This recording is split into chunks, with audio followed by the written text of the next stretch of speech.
Devaswom manual വെച്ചാണ് Devaswom board work ചെയ്യുന്നത്. ഓർക്കുക, ദേവസ്വം മാനുവൽ എൻഫോഴ്സ് ചെയ്യാനുള്ള ഉത്തരവാദിത്വം ദേവസ്വം ബോർഡിനല്ലേ, തന്ത്രിക്കാണോ? ദേവസ്വം ബോർഡ് ഉണ്ടായതിനു ശേഷമാണോ ശബരിമല ഉണ്ടായത്? ദേവസ്വം ബോർഡ് ഉണ്ടായതിനു ശേഷമാണോ തന്ത്രി ഉണ്ടായത്? നൂറ്റാണ്ടുകളായിട്ട് ശബരിമലയും അയ്യപ്പനും തന്ത്രിയും ഒക്കെ എവിടെയുണ്ട്? ദേവസ്വം ബോർഡ് എന്ന സംവിധാനം 200 വർഷവും കുറച്ചുകൂടെ കൃത്യമായിട്ട് പറഞ്ഞാൽ കഴിഞ്ഞ 75 വർഷങ്ങളിലാണ് ഇന്ത്യയിൽ ഇന്ന് കാണുന്ന രീതിയിൽ വന്നത്. ദേവസ്വം ബോർഡ് ഉണ്ടാകുന്നതിന് എത്രയോ നൂറ്റാണ്ടുകൾ മുമ്പ് തന്ത്രിയുണ്ട്. ആ ദേവസ്വം മാനുവൽ എൻഫോഴ്സ് ചെയ്യേണ്ട ഉത്തരവാദിത്വം ആർക്കാണ്? ഒരു കാര്യം നിങ്ങൾ ആലോചിച്ച് നോക്കുക, ദേവസ്വം മാനുവൽ തന്ത്രിയുടെ ഡൊമൈനിൽ വരുന്ന കാര്യമാണോ? അല്ല, ദേവസ്വം ബോർഡിന്റെ ഡൊമൈനിൽ വരുന്ന കാര്യമല്ലേ? ഏതുപോലെയാണ് പെട്ടെന്ന് മനസ്സിലാക്കാൻ പറയാം. നാളെ അവിടെ ഒരു പൂജാവിധി തെറ്റിയിരിക്കട്ടെ, മന്ത്രം ഏതെങ്കിലും ഉപയോഗിക്കുന്ന തെറ്റിയിരിക്കട്ടെ, സാധ്യതയുണ്ടല്ലോ, അവിടെ സംഭവിക്കുമെന്നല്ല. അങ്ങനെയാണെങ്കിൽ ദേവസ്വം ബോർഡ് പ്രസിഡന്റിനെ അറസ്റ്റ് ചെയ്യൂ. അവിടുത്തെ ഏതെങ്കിലും ഒരു പൂജയെ കുറിച്ച് ഒരു വിമർശനം വന്നു, അല്ലെങ്കിൽ പൂജയെ കുറിച്ച് എതിരെ അഭിപ്രായം വന്നു എന്നിരിക്കട്ടെ, ആരെങ്കിലും പരാതി കൊടുത്തു, ഈ രീതിയിലല്ല പടിപൂജ കഴിക്കേണ്ടത്. പടിപൂജ അവിടുത്തെ വളരെ ഫേമസ് ആണ്. ശബരിമല തന്ത്രി ഈ രീതിയിലല്ല പടിപൂജ കഴിക്കേണ്ടത് ഒരാള് വിമർശനം ഉന്നയിച്ച് കേസ് കൊടുത്താൽ ദേവസ്വം ബോർഡ് പ്രസിഡന്റിനെ അറസ്റ്റ് ചെയ്യൂ. ഇത് രണ്ടും രണ്ട് ഡൊമൈനുകളാണ്. അതായത് ദേവസ്വം മാനുവൽ ഷാർപ്പാണ്. ദേവസ്വം മാനുവൽ പ്രകാരമുള്ള കാര്യങ്ങളിലാണ് സെക്കുലർ അഡ്മിനിസ്ട്രേഷൻ, ഭരണപരമായ കാര്യങ്ങൾ മലയാളത്തിൽ പറഞ്ഞാൽ. മറ്റേത് ആചാരപരമായ കാര്യങ്ങൾ. നേരത്തെ ഇനി കണ്ഠരര് രാജീവരുടെ എനിക്ക് അദ്ദേഹത്തോട് ചില കാര്യങ്ങൾ യോജിപ്പുണ്ട്, അദ്ദേഹത്തിന് എന്നോടും യോജിപ്പുണ്ട്. പക്ഷേ ശ്രീ കണ്ഠരര് രാജീവരുടെ എന്താ പറയുന്നത് ധാർമ്മികത നമ്മൾ ഓർക്കേണ്ടത് 2018-19 കാലത്തിൽ പ്രക്ഷോഭത്തിൽ സാക്ഷാൽ മുഖ്യമന്ത്രി അദ്ദേഹത്തിനെതിരെ പറഞ്ഞു, അതായത് കണ്ഠരര് രാജീവർക്കെതിരെ പറഞ്ഞു, അല്ലെങ്കിൽ അടക്കം തന്ത്രിമാർക്കെതിരെ പറഞ്ഞു. പക്ഷെ കണ്ഠരര് രാജീവർ പറഞ്ഞു, ഇവിടെ യുവതികളെ കയറ്റുകയാണെങ്കിൽ ഞാൻ നടയടച്ചിട്ട് പോകുന്നു. അതിനെയാണ് NSS സെക്രട്ടറി സുകുമാരൻ നായർ സാറൊക്കെ വളരെ അഭിനന്ദിച്ച് സംസാരിച്ചത്. ശ്രീ കണ്ഠരര് രാജീവർ പറഞ്ഞു, യുവതികൾ പ്രവേശിക്കുകയാണെങ്കിൽ ഞാൻ ഇവിടെ നടയടച്ചിട്ട് പോകുന്നു. എന്തുകൊണ്ടാണ് പറഞ്ഞത്? അത് അദ്ദേഹത്തിന്റെ കാര്യമാണ്. യുവതീ പ്രവേശനം ഒരു വിശ്വാസപരമായ കാര്യമാണ്. വിശ്വാസം, ആചാരം, അനുഷ്ഠാനം, പാരമ്പര്യം, ഈ കാര്യങ്ങളാണ്. പൂജ, അവിടെ എന്തൊക്കെ കാര്യങ്ങൾ ചെയ്യണം, വിശ്വാസത്തിന്റെ ഡൊമൈൻ മാത്രമാണ് തന്ത്രിക്ക്. സാർ ചോദിച്ചതുപോലെ ദേവസ്വം മാനുവൽ ആരുടെ ഉത്തരവാദിത്വമാണ്? ദേവസ്വം ബോർഡിന്റെ അല്ലേ? ഇനി രണ്ട്, താങ്കൾ തന്നെ ആലോചിച്ച് നോക്കുക. ഇനി ദേവസ്വം മാനുവലിൽ, അത് ഈ വിശ്വാസപക്ഷത്തിൽ നിന്ന് ഞങ്ങൾ അംഗീകരിക്കുന്നില്ല, പക്ഷെ ദേവസ്വം ബോർഡുകാർ പറയുന്നതാണ് ദേവസ്വം മാനുവലിന്റെ ഭാഗവും ദേവസ്വത്തിന്റെ താഴെയും ഒക്കെയാണ് തന്ത്രി വരുന്നതെന്നാണ് അവര് പറയുന്നത് കേട്ടോ. അങ്ങനെയാണെങ്കിൽ ദേവസ്വം ബോർഡിന്റെ ഉത്തരവ് മറികടക്കാൻ തന്ത്രി ശ്രമിക്കണമായിരുന്നു. ദേവസ്വം ബോർഡ് പ്രസിഡന്റിന്റെ അടക്കം ദേവസ്വം ബോർഡിന്റെ അടക്കം ഉത്തരവല്ലേ ഉണ്ണികൃഷ്ണൻ പോറ്റിക്ക് കൊടുത്തുവിടണമെന്ന്? അത് തടയാൻ നടപടി തന്ത്രി എവിടെ സ്വീകരിക്കണം? കാര്യം ഉണ്ടാക്കല്ലേ. അടുത്താണ് ഏറ്റവും പ്രധാനം, മൗനാനുവാദം കൊടുത്തു. അതായത് പ്രത്യേകിച്ചൊന്നും ചെയ്തില്ല, മൗനമായിട്ടിരുന്നു. എന്ത് തരം ആക്ഷൻ? മൗനാനുവാദം എന്നൊക്കെ പറയുമ്പോൾ ചിലപ്പോൾ നമ്മൾ പെർമിഷൻ കൊടുത്തു എന്നൊക്കെ തോന്നും. ഒന്നും മിണ്ടിയില്ലെന്നാണ് പറയുന്നത്. മൗനാനുവാദം എന്ന് പറഞ്ഞാൽ ആൾക്കാർ വിചാരിക്കും എന്തോ തന്ത്രി പെർമിറ്റ് ചെയ്തിട്ടാണ് കൊണ്ടുപോകുന്നത്. തന്ത്രി ആ വിഷയത്തിൽ മിണ്ടിയില്ലെന്ന്. ദേവസ്വം ബോർഡിന്റെ ഉത്തരവ് വരുമ്പോൾ തന്ത്രി അത് പറ്റൂലെന്ന് പറയണം. ഇനി അടുത്തതാണ് ഏറ്റവും വലിയ കള്ളം. അങ്ങനെ കൊണ്ടുപോയെന്നിരിക്കട്ടെ, പ്രശ്നമില്ലല്ലോ. അതിനുശേഷം കള്ളത്തരം നടത്തിയതല്ലേ പ്രശ്നം. ജൂലൈ 19, ജൂലൈ 20 അവിടെ നിന്ന് ദ്വാരപാല ശില്പങ്ങളിലെ സ്വർണ്ണപ്പാളികൾ എടുക്കുന്നത്. ഇന്ന് ആ കേസിലും കണ്ഠരര് രാജീവരെ പ്രതി ചേർക്കുമെന്ന് പറഞ്ഞിട്ടുണ്ട്. ഈ കട്ടളപ്പാളികൾ കുറച്ചുകൂടെ മുമ്പാണ്. അവിടെ നിന്ന് എടുക്കുന്നതിൽ എന്താ പ്രശ്നം? അതിൽ കള്ളത്തരം കാണിച്ചു എന്നുള്ളതല്ലേ പ്രശ്നം. ഇപ്പൊ ഉദാഹരണം, ദ്വാരപാല ശില്പങ്ങൾ ജൂലൈ 19, 20 എടുത്ത് 39 ദിവസം കഴിഞ്ഞാണ് ചെന്നൈയിൽ എത്തിച്ചത്. അവിടെ ഉണ്ണികൃഷ്ണൻ പോറ്റി ചെയ്യുന്ന ഒരു തെറ്റിന് തന്ത്രി ഉത്തരവാദിയാണോ? ഈ കേസ് അതല്ല, അതിലേക്കും കൂടെ വരും, തന്ത്രിയുടെ പേര് അതിലേക്ക് കൂടെ വരുമെന്നാണ് ഇന്ന് മാധ്യമങ്ങൾ റിപ്പോർട്ട് ചെയ്യുന്നത്. ഇത് വാതിൽ പാളികളുടെ കാര്യം. പിന്നെ രണ്ട്, SIT കണ്ടെത്തി 2007 മുതലോ 2004 മുതലോ ഉണ്ണികൃഷ്ണൻ പോറ്റിയോട് പരിചയമുണ്ടെന്ന്. അതുകൊണ്ട് ഉണ്ണികൃഷ്ണൻ പോറ്റിക്ക് ഈ ലോകത്തിൽ എത്രയോ പേരെ പരിചയം കാണും. ഉണ്ണികൃഷ്ണൻ പോറ്റി ശ്രീ പിണറായി വിജയൻ അവരുടെ ഒന്ന് ഫോട്ടോ എടുക്കുന്നു, സോണിയാഗാന്ധിയുടെ ഒന്ന് ഫോട്ടോ എടുക്കുന്നു, അല്ലെങ്കിൽ ഒരുപാട് കോൺഗ്രസ്, BJP, CPM എല്ലാവരെയും കൊടുത്ത് ഫോട്ടോ എടുക്കുമായിരിക്കും. ഉണ്ണികൃഷ്ണൻ പോറ്റിയെ പരിചയമുണ്ട് എന്ന് പറഞ്ഞ് ഒരാളെ ഏതെങ്കിലും IPC സെക്ഷനിൽ കൊടുക്കാൻ കഴിയുമോ? ഉണ്ണികൃഷ്ണൻ പോറ്റി ചെയ്തു എന്ന് SIT പറയുന്ന കള്ളത്തരങ്ങളുടെ ഭാഗമാണോ തന്ത്രി എന്ന് എന്തെങ്കിലും കാര്യം ഇതിൽ മെൻഷൻ ചെയ്തിട്ടുണ്ടോ? ഉദാഹരണം, തന്ത്രി എന്തെങ്കിലും ലാഭം ഉണ്ടാക്കിയിട്ടുണ്ടോ? തന്ത്രിക്ക് എന്തെങ്കിലും തന്ത്രിയുടെ ഭാഗത്ത് എന്തെങ്കിലും ഇതുണ്ടായിട്ടുണ്ടോ? ഈ ഗൂഢാലോചന എന്ന വാക്കിന്റെ പ്രശ്നം നിങ്ങൾ മനസ്സിലാക്കേണ്ടത് ആരെയും ഈസിയായി കൊടുക്കാൻ കഴിയുന്ന ഒരു കാര്യമാണ്. ഗൂഢാലോചന എന്ന് പറഞ്ഞു കഴിഞ്ഞാൽ ഇപ്പൊ ഞാൻ തിരിച്ചു പറയുകയാണ്, തന്ത്രിയെ കൊടുക്കാൻ ഗൂഢാലോചന ഉണ്ടെന്ന് പറഞ്ഞാൽ പോലെ എനിക്ക് തന്ത്രിയെ കൊടുക്കാൻ വലിയ ഗൂഢാലോചന നടക്കും. അങ്ങനെ ഒരു ദുരാരോപണം പറയാത്തതിന്റെ റീസൺ, ഒരു ആരോപണത്തിന്റെ മറുപടി ദുരാരോപണമല്ല, ആ ആരോപണം കള്ളമാണെന്ന് ചൂണ്ടിക്കാട്ടി സത്യം പറയലാണ്. എല്ലാരും ഈ ഗൂഢാലോചന സിദ്ധാന്തത്തിൽ വിശ്വസിച്ച് എല്ലാവർക്കും എല്ലാരെയും കൊടുക്കണം. സിമ്പിൾ, ഇത്രയുള്ള കാര്യം. എല്ലാവർക്കും എല്ലാരെയും കൊടുക്കണം, എല്ലാവർക്കും എല്ലാ ദിവസവും ആരെങ്കിലും ജയിലിൽ പോകണം, എല്ലാവർക്കും എല്ലാ ദിവസവും ഏതെങ്കിലും രീതിയിൽ ഇതിൽ പ്രശ്നമുണ്ടെന്ന് വരണം. ഇനി ഞാനിപ്പോ അടുത്ത ആഴ്ച എനിക്ക് പറയാൻ പറ്റുമെന്ന് അറിയാത്തോണ്ട് പറയുന്നതാണ്. ഞാനൊരു കാര്യം ഇപ്പോഴേ പറഞ്ഞു വെക്കാം. ശബരിമല സ്വർണ്ണ കേസ് ആദ്യം മുതൽ ഫോളോ ചെയ്ത വ്യക്തിയാണ്. ഉണ്ണികൃഷ്ണനെ അടക്കം ആദ്യം അറസ്റ്റ് ചെയ്യണമെന്ന് പറഞ്ഞ വ്യക്തിയാണ്. പക്ഷെ ഇപ്പോഴത്തെ അന്വേഷണ പ്രകാരം വലിയ ഏതെങ്കിലും ഡീല് നടന്നില്ലെങ്കിൽ ഈ കേസ് തന്നെ നിലനിൽക്കുമെന്ന കാര്യം സംശയമാണ്. അതായത് ഇപ്പോഴത്തെ നമ്മുടെ അണ്ടർസ്റ്റാൻഡിങ് എന്താ? ശബരിമലയിൽ നിന്ന് സ്വർണ്ണപ്പാളികൾ എടുത്തു. ഇപ്പോഴത്തെ നമ്മുടെ ധാരണ ഹൈക്കോടതി പറഞ്ഞ സുഭാഷ് കപൂർ കോഴ്സിലാണ് പറയുന്നത്, കാര്യം ഹൈക്കോടതിയുടെ വിധിന്യായത്തിലുണ്ട്. സുഭാഷ് കപൂറിന്റെ മോഡലിൽ വലിയ ഡീല് വല്ലതും നടന്നു എന്നാണ് നമ്മുടെ അണ്ടർസ്റ്റാൻഡിങ് ഇപ്പൊ, അല്ലെങ്കിൽ അങ്ങനെയാണ് സൂചന. അങ്ങനെ നടന്നില്ല. അതാണ് ശ്രീ രമേശ് ചെന്നിത്തലാജി പറഞ്ഞത്, ഒരു വിദേശ വ്യവസായി എന്ന് പറഞ്ഞത്. അങ്ങനെ നടന്നിട്ടുണ്ട് എന്ന് ഇതുവരെ കണ്ടുപിടിച്ചിട്ടില്ല. അങ്ങനെയാണെങ്കിൽ മറ്റേ കേസ് നിലനിൽക്കുപോലുമില്ല. ആത്യന്തികമായ കുറച്ച് ഗ്രാമുകളുടെ വ്യത്യാസം ഒന്ന് മാത്രമേ വരുള്ളൂ. അതായത് കൃത്യം പറഞ്ഞാൽ കട്ടിളപ്പാളികളിൽ നിന്ന് 1.5 കിലോഗ്രാം ഇപ്പൊ അത് 400 ഗ്രാമായി കുറഞ്ഞു. അതിൽ ഗോവർദ്ധൻ അടക്കമുള്ളവർ പറയുന്നത് ഞങ്ങൾ അതിൽ 10 പവൻ മാളികപ്പുറത്തമ്മയ്ക്ക് കൊടുത്തു, 10 എത്രയോ ലക്ഷം രൂപ തിരിച്ചു കൊടുത്തു, എന്നതാണ് ഇത് ചെയ്തു, ഇങ്ങനെയൊക്കെയാണ് പറയുന്നത്. ശരിയാണോ തെറ്റാണോ എന്ന് എനിക്കറിയില്ല. പുള്ളിയുടെ ജാമ്യ റിപ്പോർട്ടിൽ നിന്ന് വായിക്കുക. ആത്യന്തികമായി വേറെ ഡീല് ചെയ്തില്ലെങ്കിൽ ഈ ഏതാനും ഗ്രാമുകൾക്ക് വേണ്ടി ഈ വലിയ കള്ളത്തരം നടന്നു എന്ന അസംഷനിലേക്ക് വരേണ്ടി വരും. ആ കേസ് നിൽക്കില്ല.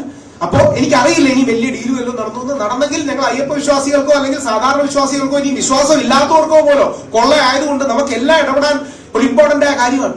പക്ഷെ അത് നടന്നോ ഇല്ലയോ എന്ന് അന്വേഷിക്കുന്നതിന് പകരം ബാക്കി തന്ത്രിയെ അടക്കം കുടുക്കി ഇത് ചെയ്യുന്നതിന് എന്തെങ്കിലും നന്മയുണ്ടോ എന്ന് ഓരോ വ്യക്തികളും ചിന്തിക്കണം. സാർ ചോദിച്ചതിന്റെ ഒറ്റ വരികളുള്ള മറുപടി, ദേവസ്വം മാനുവൽ എൻഫോഴ്സ് ചെയ്യാനുള്ള ഉത്തരവാദിത്വം ദേവസ്വം ബോർഡിനാണ്. ദേവസ്വം ബോർഡിന്റെ മാനുവലും ദേവസ്വം ബോർഡ് മാനുവൽ ചിലപ്പോൾ ഉദാഹരണം വളരെ ചില ആൾക്കാർ ചൂണ്ടിക്കാണിക്കുന്നുണ്ട്, ശബരിമലയിൽ ദേവസ്വം മാനുവൽ വെച്ച് ശബരിമലയിൽ എന്നൊരു സാധനം എടുത്ത് വെളിയിൽ കൊണ്ടുപോകാൻ പാടില്ല. പക്ഷെ പലരും കേട്ട് കാണും. അവിടെ വെച്ച് തന്നെ പണി ചെയ്ത് തീർക്കണം, 6 മണിയാകുമ്പോൾ തിരിച്ചു വെക്കണം, അടുത്ത ദിവസം 6 മണിക്ക് വീണ്ടും തുടങ്ങണം. വളരെ കൃത്യമായിട്ടുണ്ട്. അത് തന്ത്രിയാണോ എൻഫോഴ്സ് ചെയ്യേണ്ടത്? ദേവസ്വം ബോർഡല്ലേ? അവിടുത്തെ പണി നടക്കുന്ന കാര്യങ്ങൾക്ക് തന്ത്രിയാണോ എൻഫോഴ്സ് ചെയ്തത്? ഉദാഹരണം, നാളെ അവിടെ മരപ്പണിക്ക് ഒരാൾ വന്നു, നാളെ അവിടുത്തെ കട്ടളപ്പണിക്ക് ഒരാൾ വന്നു, നാളെ അവിടുത്തെ മേൽക്കൂര പണിക്ക് ഒരാൾ വന്നു. അയാൾ എന്തെങ്കിലും കള്ളത്തരം ചെയ്താൽ തന്ത്രിക്ക് എന്താ ഉത്തരവാദിത്വം? അത് വിളിച്ചവർക്കല്ലേ റെസ്പോൺസിബിലിറ്റി ഉള്ളൂ. തന്ത്രിക്ക് കൾപ്പബിലിറ്റി ഇല്ല, അത് ഉണ്ടെന്ന് ഇതുപോലും പറയുന്നില്ല. തന്ത്രിക്ക് ഉത്തരവാദിത്വമെങ്കിലും ഉള്ളൂ. നാളെ 18ാം പടികളിൽ ഒരു പടിയിൽ നിന്ന് കുറച്ച് സ്വർണം പോയിന്നിരിക്കട്ടെ, അല്ലെങ്കിൽ സ്വർണം മാറി അവിടുത്തെ ഏതെങ്കിലും പടി പൊട്ടിയിരിക്കട്ടെ, തന്ത്രിക്ക് എന്താ ഉത്തരവാദിത്വം? അത് ശരിയാക്കാനുള്ള ഉത്തരവാദിത്വം ദേവസ്വം ബോർഡിനല്ലേ? ഈ ദേവസ്വം മാനുവൽ പ്രകാരം ഈ കാര്യങ്ങൾ വർക്ക് ചെയ്യേണ്ടത് ദേവസ്വം ബോർഡാണ്. അത് എന്തുകൊണ്ടാണ് വൈരുദ്ധ്യം എന്ന് പറഞ്ഞതിന്റെ റീസൺ ഇതാണ്. ദേവസ്വം മാനുവലിൽ അടക്കം കോട്ട് ചെയ്തിട്ടുണ്ട്, കുറെ പേജുകളുണ്ട്. എല്ലാ പേജുകളും നിങ്ങളുടെ കയ്യിൽ സോഫ്റ്റ് കോപ്പി ആയിട്ടൊക്കെ കിട്ടി കാണുന്നതുകൊണ്ട് എടുത്തില്ലെന്നേ ഉള്ളൂ. ദേവസ്വം മാനുവൽ പ്രകാരം പോലും ദേവസ്വം ബോർഡിന് ഉത്തരവാദിത്തമുള്ള ഒരു കാര്യത്തെ തന്ത്രി ഇടപെട്ട് തടഞ്ഞില്ല എന്ന് പറയുന്നതിൽ എന്തെങ്കിലും സത്യമുണ്ടോ? ഈ കള്ളത്തരം എക്സ്പോസ് ചെയ്യണം. കാര്യം തന്ത്രി അടക്കം പറഞ്ഞാല് വിശ്വാസം, ആൾക്കാർ കൺഫ്യൂസ്ഡ് ആകുന്നുണ്ട്. ആൾക്കാരൊന്നും പറയില്ല, ഇവരെല്ലാം ഒരു വലിയ കൊള്ളയുടെ ഭാഗമാണ്. ഈ പ്രതീതി ജനിപ്പിക്കാൻ വേണ്ടിയാണ് യഥാർത്ഥത്തിൽ ചെയ്യുന്നത്. അതായത് ഞങ്ങൾ മാത്രമൊന്നുമല്ല, ഞങ്ങളുടെ ആൾക്കാർ മാത്രമൊന്നുമല്ല ജയിലിൽ കിടക്കുന്നത്, തന്ത്രി പോലും ജയിലിൽ കിടക്കുന്നുണ്ടല്ലോ എന്ന പ്രതീതി ജനിപ്പിക്കാനാണ്. 2-3 ദിവസം മുമ്പ് വേറെ 1-2 പ്രമുഖ ഇംഗ്ലീഷ് മാധ്യമങ്ങളിൽ വന്ന വാർത്തകൾ പ്രകാരം SITക്ക് ഈ കാര്യത്തിൽ തന്ത്രിക്ക് പ്രത്യേകിച്ച് ഉത്തരവാദിത്വമൊന്നുമില്ല എഴുതി കൊടുത്തു എന്ന് പറഞ്ഞു. 2 ദിവസം മുമ്പ് നിങ്ങളുടെ അടക്കമുള്ള മാധ്യമങ്ങളിൽ D മണിക്ക് ക്ലീൻ ചിറ്റ് നൽകി എന്ന് പറഞ്ഞു. എനിക്കറിയില്ല.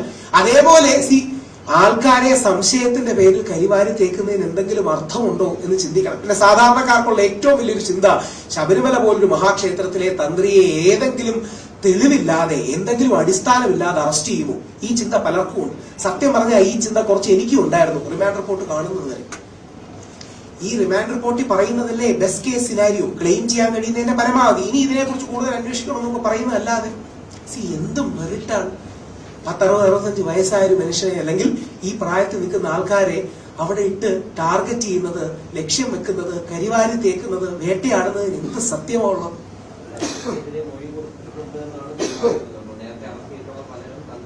എന്താ മൊഴി?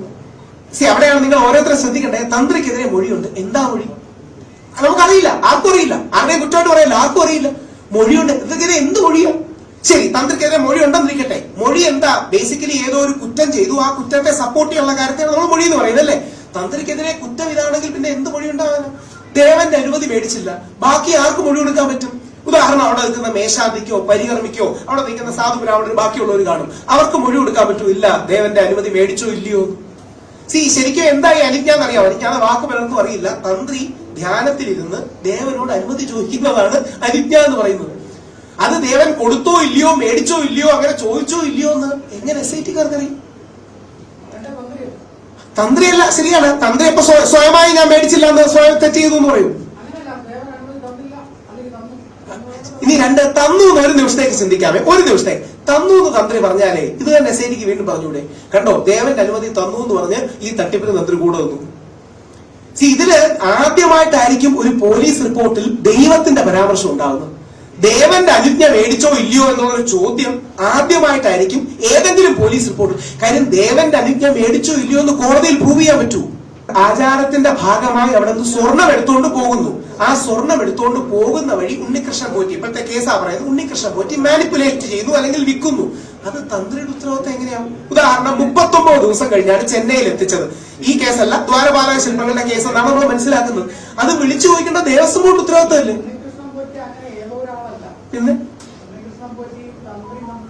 എന്താ ഉണ്ണികൃഷ്ണൻ പോറ്റിയെ 2007 ജലഹള്ളി അമ്പലത്തിൽ വെച്ച് തന്ത്രിക്ക് പരിചയം. എത്രയോ പേർക്കാണ് പരിചയം കാണും. ഉണ്ണികൃഷ്ണൻ പോറ്റി പരികർമ്മിയുടെ സഹായിയായിട്ടോ കീശാന്തിയുടെ സഹായിയായിട്ടോ വന്നു. അതുകൊണ്ട് എത്രയോ അവിടെ നിൽക്കുന്ന ആൾക്ക് പരിചയമുണ്ട്. ഇവര് തമ്മിൽ കണക്ട് ചെയ്യുന്ന, അതായത് ഇത് ഇപ്പൊ എന്താ പറയാ, ഇതാണ് ഈ വേഗ് വേർഡ്സ്. ഉണ്ണികൃഷ്ണൻ പോറ്റിയും തന്ത്രിയും തമ്മിൽ ആഴമേറിയ ബന്ധം. എന്താ ബന്ധം? കുറച്ചു കാലമായിട്ട് അറിയാം.